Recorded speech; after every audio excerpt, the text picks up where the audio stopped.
Hey everybody, it's kind of a sad video, but I think it needs to be said. I want to send my thoughts, prayers, condolences to all the people affected in Connecticut over the tragic shooting this past week.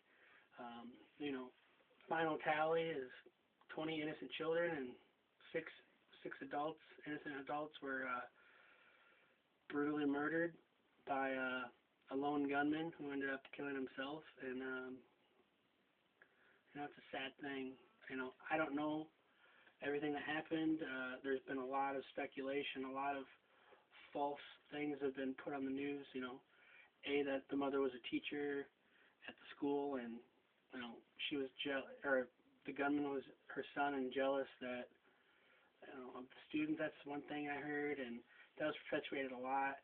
The fact that they had a different name, that he used his older brother's name, something like that.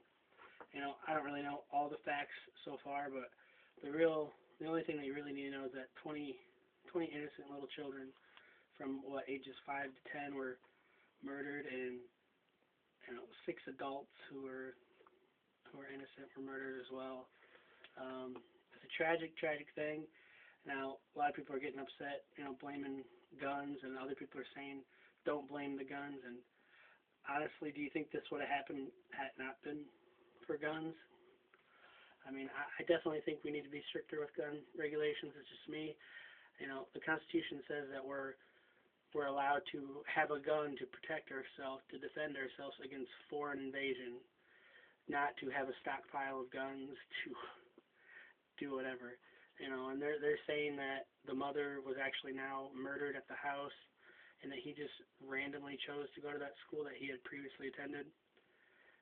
Those were all her guns, all registered. She trained, or I don't know if trained is the right word, but she showed that son, Adam Lanza, how to shoot.